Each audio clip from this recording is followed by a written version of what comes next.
Bonjour à tous, nous sommes aujourd'hui chez Christie's pour l'exposition exceptionnelle de Valérie Maltaverne, Imere Malta, elle est créatrice, elle est aussi artiste. Vous allez découvrir un univers absolument fabuleux où vous avez un mélange de matières, de textures et une recherche vraiment approfondie dans les métiers d'art.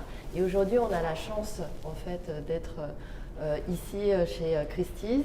Donc Valérie invite tous les jours lors de ses expositions un invité qui va pouvoir converser avec elle. Et aujourd'hui, on a la chance d'accueillir Marc Bayard. Bonjour, bienvenue à tous. Bienvenue. Et donc Marc Bayard, vous êtes critique et historien de l'art. Vous travaillez aussi au Mobilier National comme conseiller scientifique. Et vous êtes aussi l'instigateur du mouvement Slow Made. Tout à fait. Alors, on va débuter justement en mode Slow Made. Valérie, le Slow Made, c'est aussi une revue, mais aussi un mouvement qui a été créé en 2012. Et donc l'année dernière, le premier numéro est sorti et vous avez fait l'objet de la première couverture, avec le surnom La Reine Punk. Mais alors pourquoi? Alors, on va d'abord poser, je pense, la question à Marc, puisque effectivement c'est lui qui a écrit le manifeste sur ce que l'on appelle le Slow Made. Et après, ils ont décidé d'en découler une revue. Et j'ai eu le grand honneur d'être choisie pour être la première en page de couverture du premier numéro. Et c'est vrai que quand j'ai vu la Reine Punk, je me suis dit, mon Dieu, pourquoi la Reine Punk?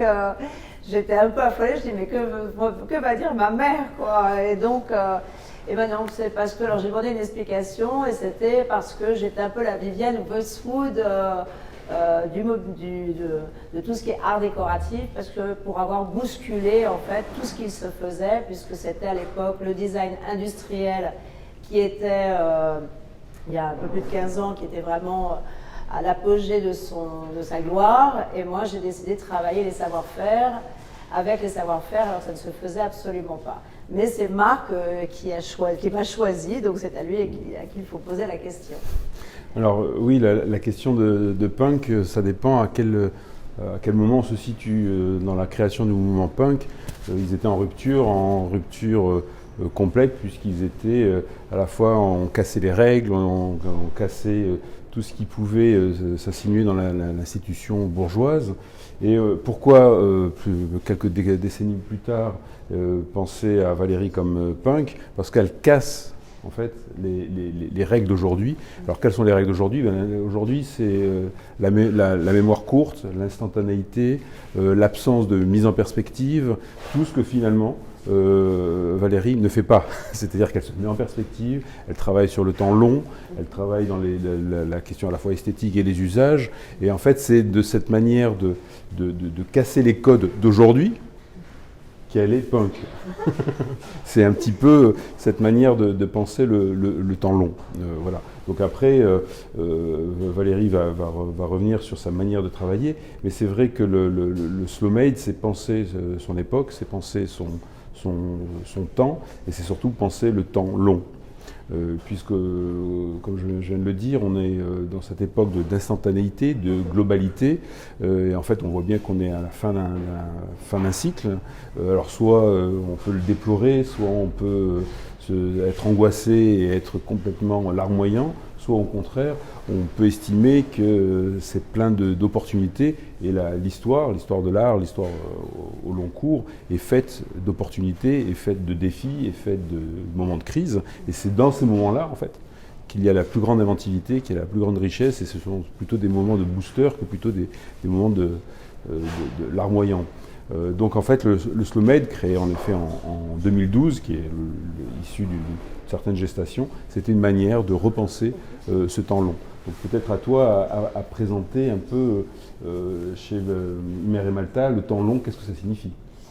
Alors le temps long, c'est de prendre tout son temps. En fait, c'est vrai que j'ai démarré Imere Malta sans avoir aucun marketing, voilà, je ne cherchais pas à rentrer dans une case.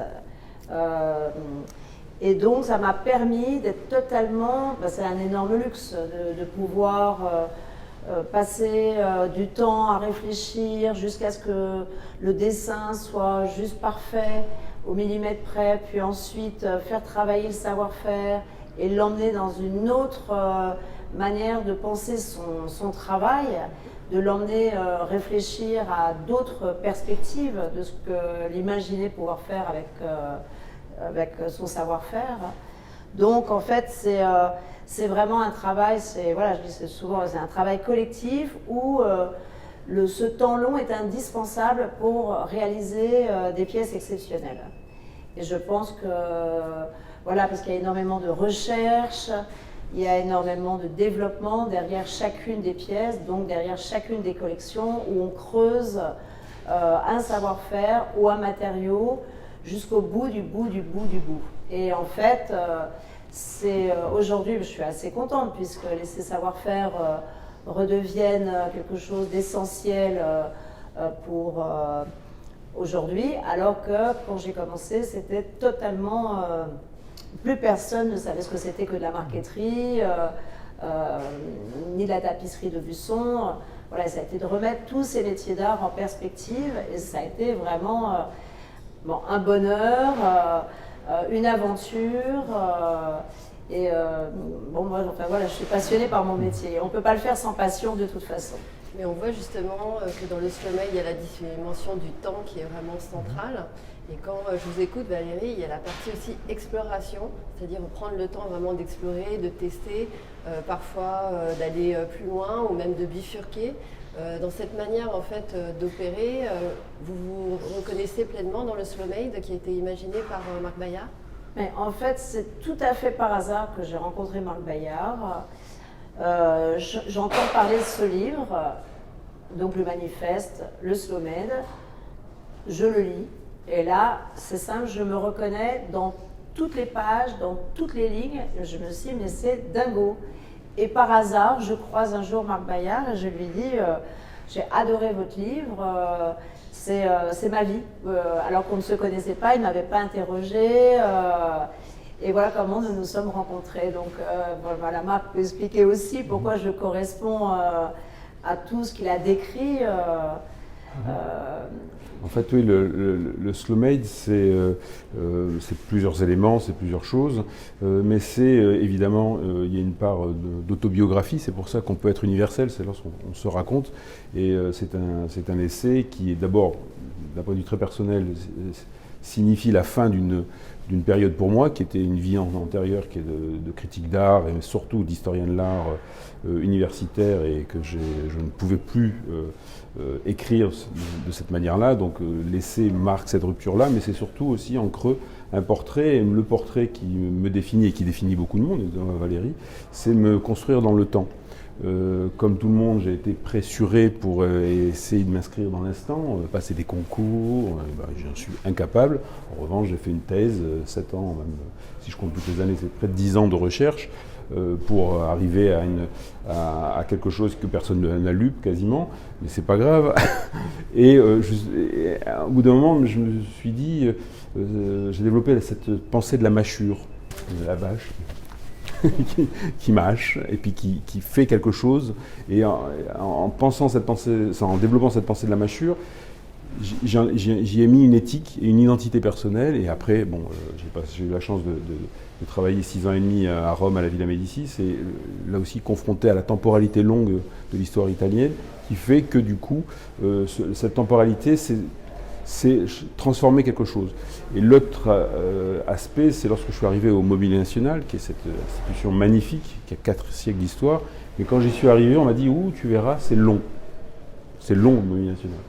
En effet, c'est long, mais quand j'ai compris qu'une tapisserie des Gobelins, on mettait 5 ans, et on ne pouvait pas être plus rapide, c'est d'un négatif, comment en faire un positif. Et 4e point, c'est vrai qu'on sort d'une époque, le XXe siècle, où le temps court, l'instantanéité, et on y est encore, n'est qu'un l'apanage des puissants. L'espace, le temps court, la conquête, ok, ça continue, mais il fallait me semblait utile le moment que c'était le temps venu de repenser autre chose, qui est les profondeurs, ce que j'appelle les profondeurs un peu végétales, l'arbre qui puise ses racines. Et comment les racines, ce n'est pas un passé patrimonial, mais c'est un passé qui irrigue notre présent. Donc tous ces éléments-là ont forgé à la fois une pensée, une identité, et c'est pour ça qu'elle est le reflet d'une génération, jeune, moins jeune, et de personnes qui ne se satisfont plus de cette instantanéité, de cette absence de réel. Un des autres aspects que j'évoque dans l'essai, c'est le retour du réel, un réel tragique quand c'est le Covid, la guerre, mais un réel heureux lorsque ce qui caractérise que l'on voit autour de nous, c'est le tactile, le toucher, cet aspect des matériaux, cet aspect des temporalités qui vont dans les profondeurs, soit animal quand c'est du cuir, végétal quand c'est du bois et autres. Donc voilà, tous ces éléments ont fait que, telle une mâchure, telle une vache, j'ai sorti quelque chose, et c'est vrai qu'avec les influences... Ruminant, voilà, ruminant, tout à fait. On a voulu aller plus loin avec la revue, et puis j'espère d'autres aventures, pour justement porter, et j'en terminerai cette présentation par là, peut-être aussi l'art de se raconter, le récit. Je crois que ce qui fait culture, ce qui fait civilisation, c'est cette capacité à se raconter, qui est un autre art. Et là, je crois que ça renvoie complètement au travail de Valérie, qui est punk aussi par sa vie précédente, peut-être j'espère que tu vas le présenter, qui est une manière d'orchestrer son propre récit avec d'autres. Donc là, je te laisse la parole pour présenter. C'est ce que j'expliquais, c'est qu'il y a des scénarios, chacune des collections a un scénario, puisque effectivement il se base sur un savoir-faire ou sur un matériau, et chacune des pièces a aussi son histoire, et ce sont des allers-retours avec le designer, des allers-retours avec les artisans, pour arriver à faire que la pièce soit exceptionnelle de par son récit, parce que moi je dis toujours que ce sont des sculptures avant tout, et que d'être entouré du beau, pour moi, magnifie la vie. On n'a pas besoin d'avoir des appartements bourrés de choses, d'avoir juste quelques très très belles pièces. Ramène de la poésie à la maison, ramène la nature à la maison, et on vit, je vis avec les prototypes chez moi, et c'est vrai que je pense qu'il y a... ça émane, la maison émane quelque chose un bien-être très doux, et toutes ces pièces qui sont très exceptionnelles de par leur fabrication nous renvoient ça dans notre quotidien.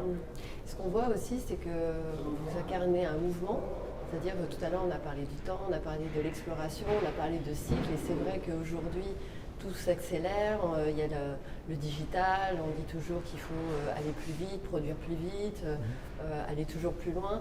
Là, on s'aperçoit en vous écoutant tous les deux que vous incarnez tous les deux un mouvement, et Valérie, à travers vos créations, en fait, vous prenez vraiment le temps de faire des choses et de proposer quelque chose de différent, en fait.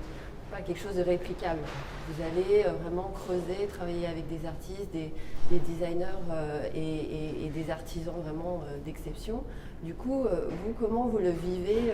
Vous avez été un petit peu précurseur vraiment du mouvement avant que le manifeste sorte. Est-ce qu'aujourd'hui, vous sentez qu'il y a des personnes, d'autres créateurs qui suivent vos pas en tant que pionnières en fait? Alors, pour moi, c'est évident. Puisqu'on voit qu'aujourd'hui, les écoles comme l'école Boulle, qui était il y a 20-30 ans un peu, personne ne se précipitait pour aller faire ses études à l'école Boulle. Aujourd'hui, si vous allez aux portes ouvertes, c'est impossible, vous avez 2 heures ou 3 heures de queue. Les savoir-faire sont vraiment quelque chose aujourd'hui ça donne du sens à la vie. Et en fait, on se rend compte qu'il y a des gens qui travaillent dans des grosses entreprises que je ne vais pas citer, où ils sont pressurisés toute la journée et n'ont qu'une envie, c'est d'aller se retrouver dans un atelier, travailler de leurs mains, redonner du sens à leur vie. Et ça, j'en croise tous les jours. Et je me rends bien compte que c'est vrai que par exemple quand j'ai démarré la collection marqueterie de bois, tout le monde m'a dit mais tu es complètement folle, on se fout de la marqueterie de bois. Et moi je savais que j'étais capable d'emmener la marqueterie de bois ailleurs, de l'amener dans le 21e siècle. Alors au niveau des techniques, parce qu'autrefois quand on renversait du vin ou de l'eau sur une pièce en marqueterie, la marqueterie était foutue. Donc étudier toutes les techniques qui faisaient que la marqueterie pouvait être vécue au quotidien sans que ça soit un problème, et emmener tous les dessins dans le 21e siècle. Donc là vraiment c'est un long travail avec les designers, puis après un long travail avec l'artisan pour emmener l'artisan, comme pour Aubusson, à réfléchir son métier d'une manière totalement différente, ne pas travailler qu'avec de la laine, de la soie, mais d'utiliser des matériaux qu'il n'avait jusqu'alors jamais pris le temps d'expérimenter, et de travailler des points aussi qu'il n'avait pas eu jusqu'alors. Et moi je trouve que c'est ce que je dis souvent, c'est que j'avance dans le noir complet, et petit à petit les choses commencent à prendre forme. Alors j'ai une vision de ce que ça doit donner. Je sais qu'il faut que je sois à la fin dingue de ce qui sort. Donc je ne me laisse aucune marge de me dire ouais j'aime à moitié.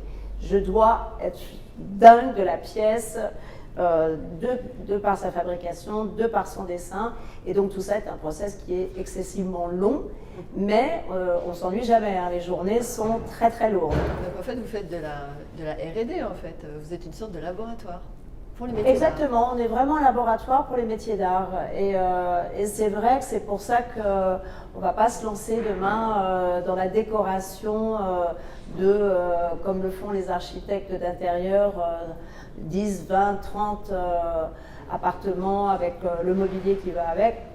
Nous, c'est vraiment aller chercher, faire des pièces d'exception. Et d'ailleurs, là, sur les 100 pièces qui ont été créées au studio, 65 ont été montrées dans les musées et 25 ont été acquises par les musées. Parce que les musées se sont très vite rendus compte, parce qu'ils ont la culture pour... du côté exceptionnel et de la nouvelle démarche qu'il y avait pour aller vers ces savoir-faire d'exception et les ramener, parce qu'ils étaient partis en désuétude, les gens ne savaient même plus travailler la marqueterie, et tout ça revient au goût du jour, et les artisans avec lesquels je travaille sont mais tellement heureux quand j'arrive avec un projet où ils vont devoir se remettre à l'épreuve et en perspective de nouveaux chemins. Voilà.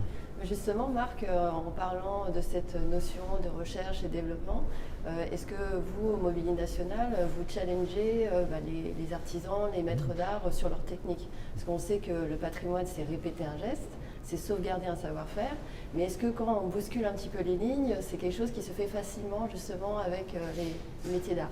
Alors, elle se fait peut-être pas toujours facilement, parce que justement, on a besoin de personnalités comme Valérie pour nous pousser dans les retranchements. C'est le sens même du Mobilier National et surtout de l'atelier recherche et création.